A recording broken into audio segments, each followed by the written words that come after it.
Hello and welcome back to another Extreme Movie Night. Today I was racking my brain to try to find a movie to do for this week. I tried two movies before settling on the one we actually are doing today.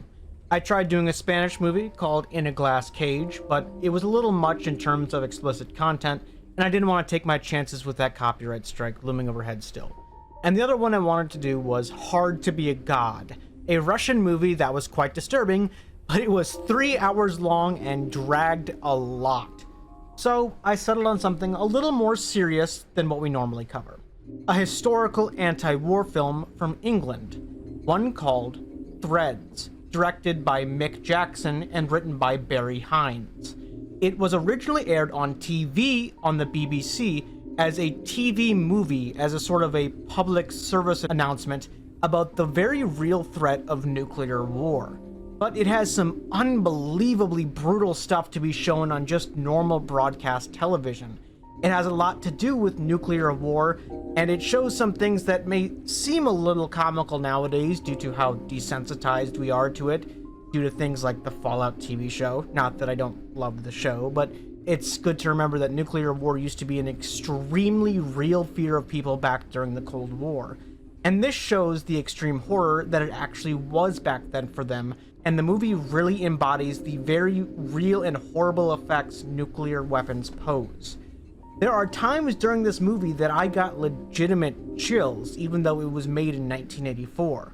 The movie does a fantastic job of showing the brutality and real hell that that kind of warfare is capable of, and the complete annihilation of hope that follows. But if you don't know how we do things on this channel, let me break it down for you. We start out with an intro, which you are listening to now, where we discuss a little bit about the movie and its directors or writers. Then we get into the summary, where we do just that, summarize the film. And then finally we get into the analysis, where we discuss the themes and messages of the work. But without waffling on any further, let us get into Threads. The movie starts with a spider. It is weaving a web. A voiceover says, "In an urban society, everything connects. Each person's needs are fed by the skills of many others. Our lives are woven together in a fabric. But the connections that make society strong also make it vulnerable." The entire time the narrator is saying this, the spider continues to spin its web, with the overlays of footage of Sheffield, England in the background. It fades in and gives us the title superimposed on top. Threads. It is March 5th in Sheffield, and two young lovers sit in a car and listen to music. They watch as fighter jets pass above them. The woman jokes that it's pretty peaceful out here in the country. The man says it's a little boring, he'd hate to live out here. But the woman says the air is lovely here though, free from pollution and all that. The man changes the radio station to try to find the football game, but noticeably he goes through the channels and a man talks about a civil war in Iran on one of them, but the man just passes through that channel. The woman says all they can think about is football. So he gets angry, but jumps out of the car and finds some flowers to give to his lady friend. They kiss, and it zooms out. May 5th, a day before my birthday. In a bar, there is a TV, and it appears that the Soviet Union and America have extremely high tensions in Iran. But in the bar where the TV is, the man, whose name is Jimmy, is getting told a bit of news by his girlfriend, and he can't believe it. He asks his girlfriend, "Is she sure about this?" Ruth, the girlfriend, says, "She is. She checked several times. But it's not the end of the world, is it? Who cares if she's pregnant?" May 8th. A girl, Jimmy's sister, is at work and someone is looking at the newspapers. Her boss, probably. The article notably talks about how Iran is a powder keg and is ready to erupt at any moment. Tanks drive by outside, and in Jimmy's house, his parents are making dinner. They call him a bloody fool for getting her pregnant. Jimmy says it's not his fault. His mother says, well, don't blame Ruth either. That's not fair of him. Jimmy's father comes in and puts dinner on the table and asks, well, what he's going to do about it. Jimmy says, well, he's going to get married. He wanted to anyway, and with a child on the way, it's the only thing he can think of. His mother asks, have they thought about an abortion? But Jimmy says, no one wants that here. Michael, Jimmy's younger brother, overhears the conversation and asks his mom, what's an abortion? But the entire family tells the little kid to stay out of it. He just goes back to playing his video game on an old Game Boy type thing and leaves them alone. His father says it's a hell of a time to start a family in the middle of a recession, Jimmy. His sister comes in after work and asks about the marriage, and Michael, Jimmy's younger brother, asks his sister what an abortion is, and her sister smiles and says, "Oh, that's why Jimmy's getting married. Because he got her pregnant, huh?" Jimmy angrily storms out of the room embarrassed. Michael continues to play the game after. Jimmy has gone to the sunroom, where he feeds some birds. The radio chatters on about how the United States has threatened the Soviet Union if they don't move their troops out of Iran, saying it's a threat to world peace. But Jimmy doesn't even seem to mind, and he just feeds his birds. Text then overlays on the screen about how Sheffield is the 4th largest city in England, and has a NATO air base and an RAF communication center there. May 11th. Ruth's family is handling the news in a different way. They all say they wish that her having a child was under better circumstances. Ruth says this is a happy occasion, not a bad one. Her mother says, well, this certainly has brought out a determined streak in her daughter. Jimmy and his parents then come over, and the TV plays in the background saying that a US submarine has strangely disappeared. No one pays attention to this news though, as Ruth's family welcomes Jimmy's family into their home. May 12th. ABC News says that the Soviet Union blames the United States about the dangerous provocations. But Jimmy and Ruth look at houses and argue about how this house has horrible wallpapers on it. They talk about their dinner last night and laugh about it. Ruth says she likes the gardens around this house. It's a good place for a kid to grow up in as well. Jimmy says, oh, he wishes he could build an aviary though. Ruth says, oh, she knows that it's going to turn out great. She knows it. They're a family now. Together. They continue to ignore the news on TV. That night, Jimmy's sister watches the news more about Iranian news. The unprovoked attack on their submarine is only the Soviets' fault, the United States citizens say. The next day, the narrator says that in England, there is a system in place where if the government fails, power can be transferred to local officials dispersed across the country. But in Sheffield, there is already a chief of peace just in case. May 17th. Air raid sirens blare out and the United States have taken action to safeguard Western civilization in Western Iran. But in the background is Sheffield still. Everyone goes about their lives as if nothing is happening. A newspaper says there is no need for public alarm. Michael plays with a toy fighter jet, and the police visit the Chief of Peace. He goes in his desk and pulls out a book called War Book Volume 1. He calls in his secretary and tells her to get all of these officers in his office immediately. He doesn't care what they're doing. But in grocery stores, it's packed. A lady in them says she would think it was Christmas how packed it is. But it's just a normal Wednesday. She wonders why. May 19th. The Chief of Peace talks to people on the phone about food and important supplies. He asks about supplies because they don't have a whole lot here in Sheffield. He says, don't make a huge song and dance about all of this. It's probably nothing. Outside, though, lots of supplies are being taken and put aside just in case. Jimmy goes back to his house and sees his father planting carrots in the backyard. His father asks how his house hunting is coming along, and as he says this, another jet launches into the air very loudly. Jimmy doesn't seem to care and cracks a joke, but his dad thinks that something's going on. He's suspicious. His father just tells his son to be careful. He doesn't only have himself to think about anymore. At an Air Force base in Sheffield, the warning level changes from black to amber. I assume that's a bad thing. Meanwhile, though, Jimmy and his friend Bob go to a bar and pick up some girls, who are decidedly not his soon-to-be wife. The Chief of Peace stays at work very late to find out what kind of fuel they have stored away, just in case. Late hours. But he figures everything will be fine. May 21st. A radio host says there has been no Soviet word about Iran, but NATO spies in East Germany claim there's a lot of Warsaw-packed troops running around. Peace marches are all over England trying to discourage the war and all that comes with it. After this, an image of a church shows on screen with a detailed show of events in Iran that day. 12 o'clock noon. The US ultimatum expires. 1300 hours. A B-52 bomber strikes a Mashhad base with conventional weapons as Russians defend that base with nuclear-tipped air defense weapons. Several B-52s are lost in the crossfire. 1400 hours. The US respond with a single battlefield nuclear weapon on a Soviet base. The exchange stops. So it's official. Nuclear weapons have been used by the Soviets, then responded to by the Americans. In the church, men pray. And in Sheffield, many protests continue. A radio says that there's been no word about Iran and what happened in the area at this time. There's been a shortage of a lot of supplies in the city, but major supermarket chains are saying that panic buying is unnecessary. Thankfully, there's no shortage of fuel. But the supermarkets charge more for all of their things during all of this. A random customer comes into the store and shouts to the rest of the customers that the Russians and Americans have started fighting fully now. All the citizens rush out of the store and loot it. An Emergency Powers Act has been put into effect, the radio says, though Jimmy doesn't seem to even care. He just keeps playing with his birds.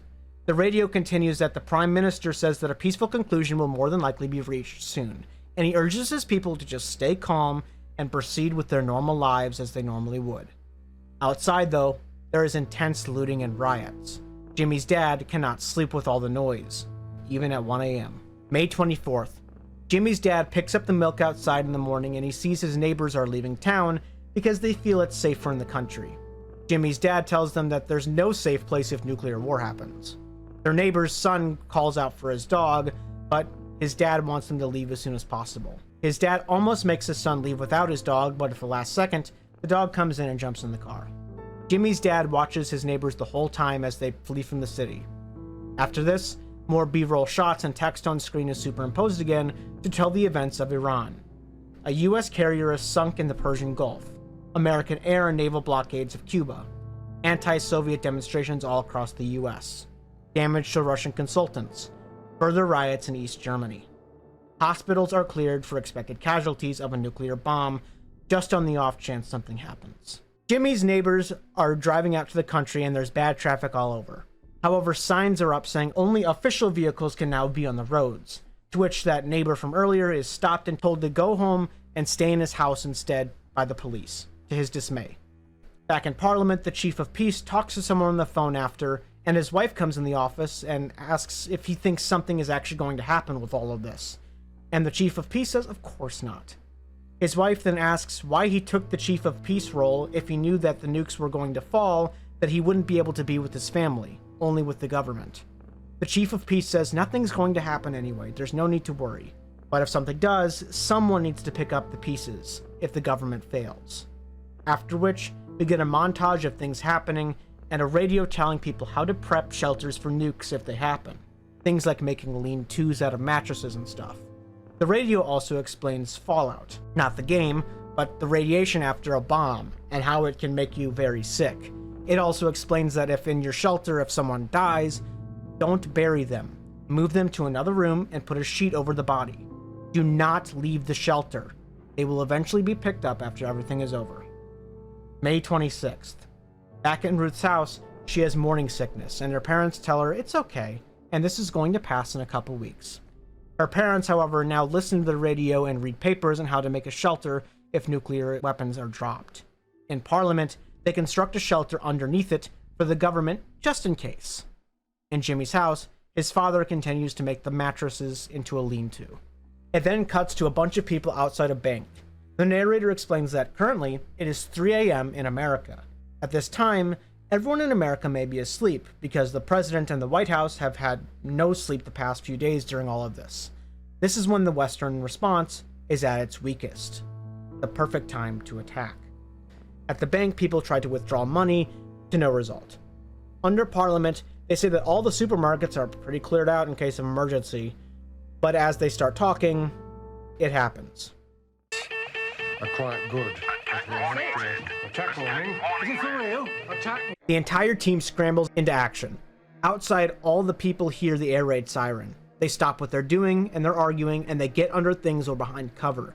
People scramble outside, but for them, it's already too late. They have children and animals, but no one is going to live this day. Outside town, we can see a blinding light appear on the horizon when the text on screen superimposed says 8:35 a.m. A single warhead explodes high above the North Sea. Energy pulse burns out many electrical systems. Massive damage to communications across Britain and northwestern Europe. In the bunker, under Parliament, the officials can reach no one. Planes scramble into the air, and a missile salvo hits the NATO base. Blinding light hits all the people, and all the sound goes out. Humorously, though, Jimmy's dad is on the toilet when this happens, and he says, "Bloody hell!" and he pulls his pants up. However, the mushroom cloud appears, and everyone stops to look at it. But one lady pees herself. The shockwave knocks tons of things off of the shelves and explodes whole buildings and windows. People run, and Jimmy gets out from under a car, and his friend says, "They've actually done it." Jimmy ignores his friend and gets in his car saying he has to get to Ruth. But all his friend can do is just stare at the mushroom cloud. Extremely loud screaming persists throughout the next scenes as Jimmy's dad finishes his lean-to just in time, and under Parliament, officials scramble. Text on screen reads, 80 megatons fall on the UK. The mushroom cloud is shown again, and a statistic is shown on screen. Casualties, between 2.5 million and 9 million people. Ruth's parents grab their grandmother and take her to the shelter downstairs in their house. But Ruth seems catatonic. At Jimmy's parents' house, they continue making their shelter out of mattresses. Text on screen continues. Nuclear exchanges escalate. Jimmy runs, and we see his parents realize their son Michael is nowhere to be seen. And as she screams, all the audio cuts out, and we see Michael! Michael!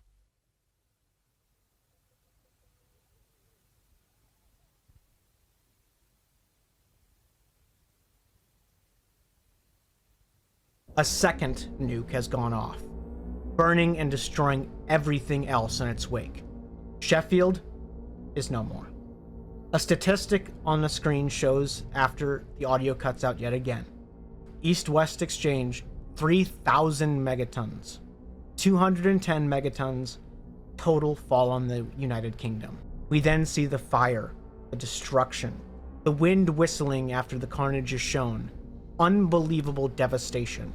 Total annihilation of people, places, and things. A man crawls over the rubble and everything is on fire. We see a cat struggle to get up in this firestorm, roll over, and die. We see the man's hand melt and blow away before our very eyes. Nothing is safe from this unbelievable destruction. We see another hand burning in a burnt corpse of another man. The audio cuts out and text on screen says, "Fallout imminent. Firefighting and rescue attempts unlikely." We then come back to coughing and flashlights being turned on. A generator turns on under Parliament, and men scramble and cough and try to think of something to do. But in the panic, what can they do? A bunch of men find one of their own guys buried under the rubble in the bunker. A man calls out, "Where's the first aid kit?" But another man says, "Forget the first aid kit. He's already dead. Cover him with a sheet instead." The room falls silent as the atrocity that just happened sinks in. At Jimmy's parents' house, the father cries over his wife. They seem okay at first, but as his wife turns to the camera, we see half of her face is scorched off. But unfortunately for her, she's still alive in this agony. She cries as her husband tries to comfort her. In Ruth's house, it's completely dark. Her father calls out, "Is everyone all right?" And Ruth and her grandmother and her mother just break down and cry. They cough from the dust and the debris. Another bomb is heard going off outside. A third nuclear weapon has hit. We just hear static this time. A man in Parliament asks, "What about rescue?" But obviously, there's no rescue. They find another one of their own men under Parliament dead as well in the rubble. The chief asks someone over the radio what the radiation looks like out there. And the guy over the radio says, 100, whatever that means. And the chief says, "That's way too high, that's a lethal dose. Everyone needs to get underground, get under cover." But only static answers him back. All communications are gone. Smoke and dust come through the AC as the narrator shows the mushroom cloud yet again, and he says that an hour and 25 minutes after the first bomb hit, the fallout dust has landed on Sheffield. The wind has blown it all around. Most windows and houses are broken, and as a result, most of the radiation is hitting the families with a lethal dose. The narrator continues to explain that in the early stages, the symptoms of radiation sickness and panic are identical, so nobody can even tell if they've been hit by the radiation. In Jimmy's dad's house, he vomits over his wife, and in Ruth's parents' house, all of them vomit as well. Ruth guzzles down water, but her father tells her to calm it down because they may need the water. The grandmother vomits as well, and she says she feels so ashamed of doing it in front of all of them.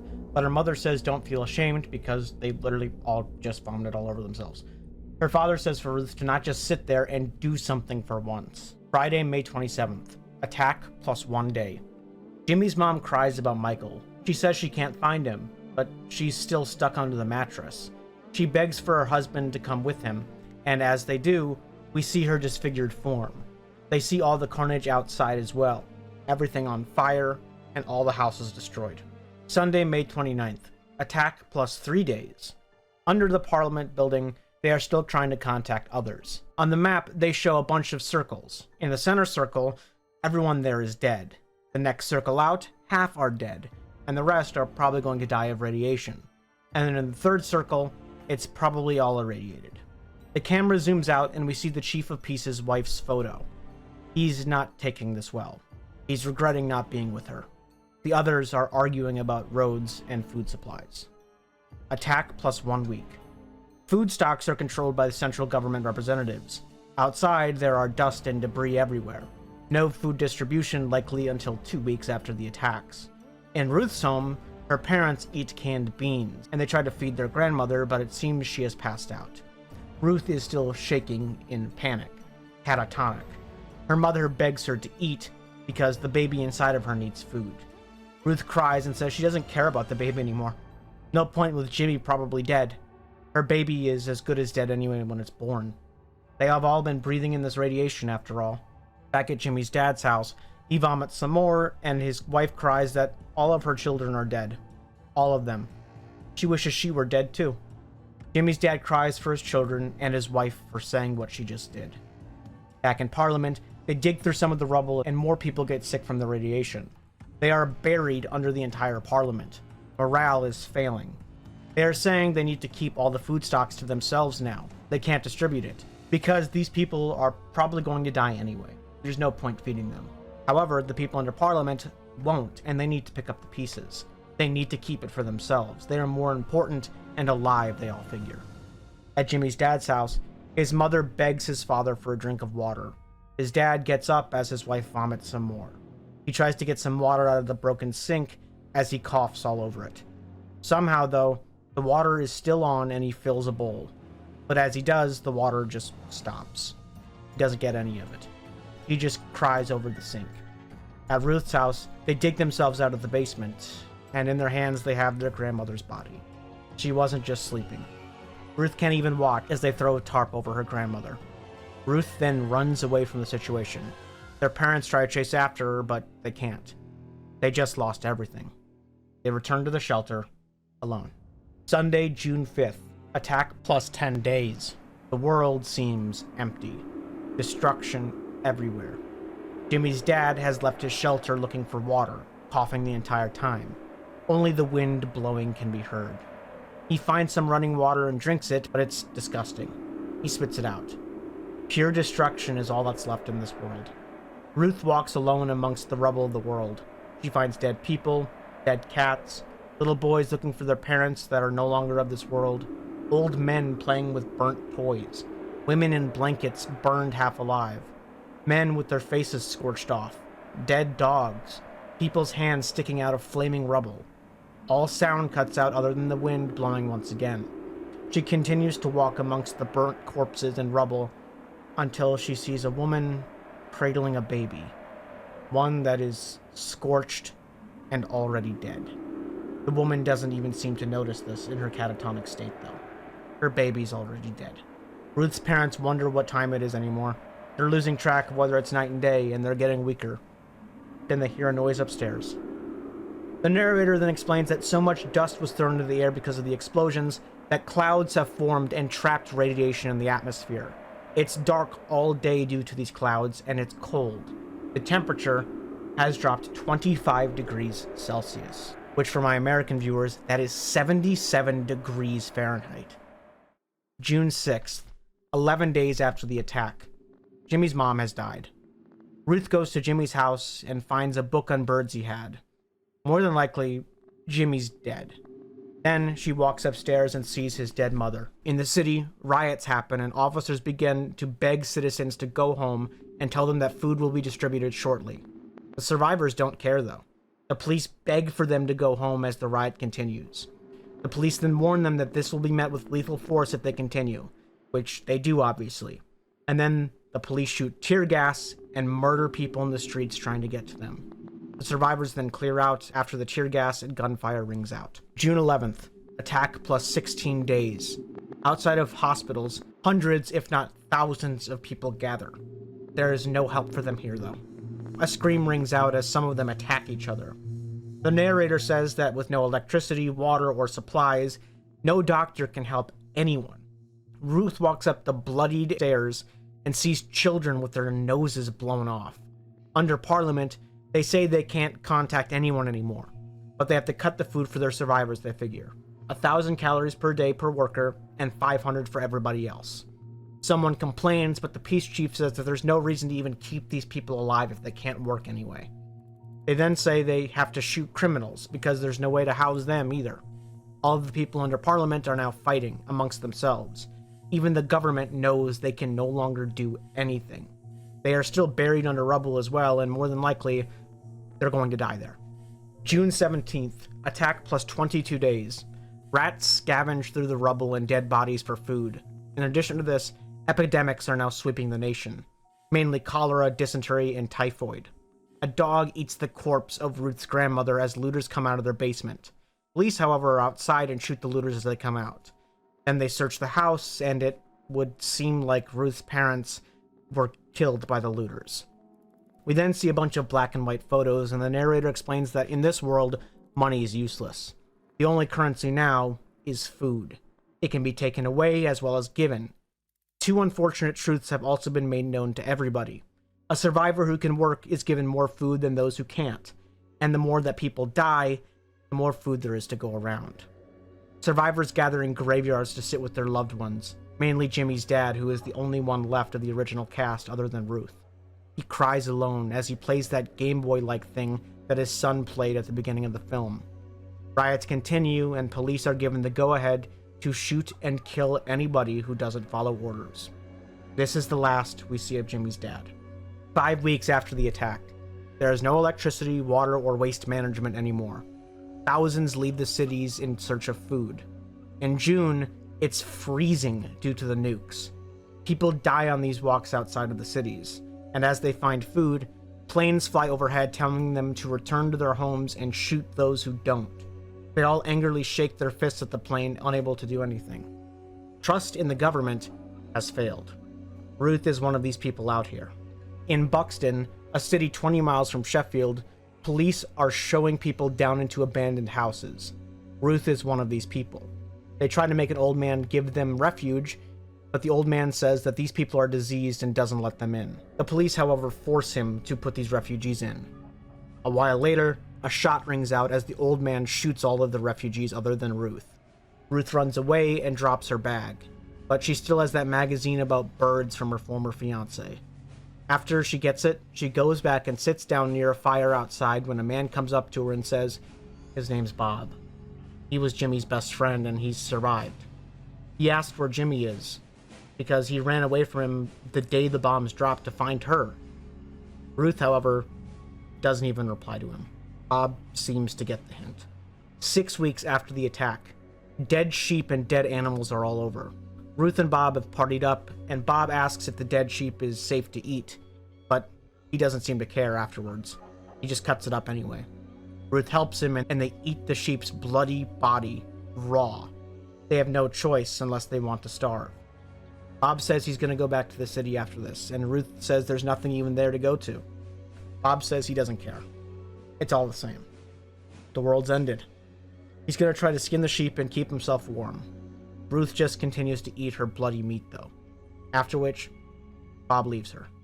September, 4 months after the attack. Ruth sleeps in an abandoned and broken house. She remembers Jimmy and his birds. She remembers seeing babies before the attack, and then she remembers that dead child she saw on the day of the blast in his mother's arms. She just goes back to sleep. Direct deaths from the attack, between 17 and 38 million from the blast, heat, or fallout. The remaining population is cold and hungry. A radio says over black and white images that they need to start farming. There's no other choice if they want to survive. But in this irradiated land, the crops are not growing. However, it's imperative they collect what little they have to harvest no matter what. Combines come out with survivors trying to harvest what little crops there are. They collect the wheat and put it in bags. It then says a fact on the screen. Effects of radiation in early pregnancy. Fetus carries higher risk of deformity and mental retardation. You know what this is implying. In the next scene, Ruth gives birth to a child. She cries in pain the whole time with no medicine to help her. But when the baby comes out, against all odds, she's okay. Ruth then eats her own placenta because she's starving so much. She cries and hugs the child, though. However, the baby then cries in her arms, healthy. December 25th. A clear reference to their nativity scene with Ruth and other survivors gathered around a fire. They sit, all burnt and dirty. They look at each other towards the fire. They all have wounds all over, as Ruth just stares into the fire, catatonic once again. The narrator says during the first winter, the very young and very old almost all die out. March, 10 months after the attack. Ruth steals grain from the government with her baby in her arms, and when she gets back, she crushes the wheat with a rock to try to make flour. The baby trying to sleep as she does this. May, 1 year after the attack. Survivors walk around the front of a baby sign. Ironic in this situation. Ruth sits next to a man and feeds him who is clearly broken by all of this. He's selling rats to eat. This might be Bob, but I can't fully tell. She grabs a couple of the rats to eat for herself and brings them to her child. The skies have cleared up though. Sunlight returns, however, added UV radiation is in it. Ruth and other survivors chill the ground. However, because of the UV radiation in the sky now, cataracts is now widespread in the younger generation. There's also an extremely high risk of cancer now. The next harvests are a little bit better than the first, but still susceptible to viruses. Many die as maggots and bugs crawl in the bodies. 3 to 8 years after the attack, the population reaches the minimum, about 4 to 11 million, the same amount of population as medieval Europe. 10 years after the attack, we return to Ruth and her daughter. Ruth falls over while tilling the ground, and her daughter walks over to her very sick mother. Ruth's eyes are milky white and nearly vacant. Her daughter looks at her on the ground and brings her home. Outside, nothing's really alive anymore.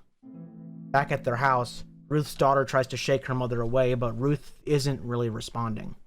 Her daughter says they need to work to eat, but Ruth can do nothing but grab her daughter's arm. She squeezes the only thing left in this world and goes limp. Ruth is now also dead. Her daughter shows no love and just steals all of her mother's stuff and leaves. The book of birds still in the corner. 13 years after the bombs fall, people are still struggling to survive. Ruth's daughter has some food, and 2 boys mug her for that food. She is weak after this and cannot take care of herself. A little while later, she has to resort to stealing for food. Her and another boy steal some, and then they escape and wrestle for the food. But wrestling turns into, well, sex. Ruth's daughter is now pregnant at 13 years old. A year later, she struggles to get to a hospital. She walks in and sees hanging bodies outside the front as she walks in. She is given a bed, and some doctors and nurses help deliver the baby, which she is in extreme agony the whole time.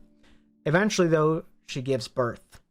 But the baby is bloody and not moving. The doctors wrap the child in cloth and give it to Ruth's daughter. She looks at her child, who is probably dead, and cries.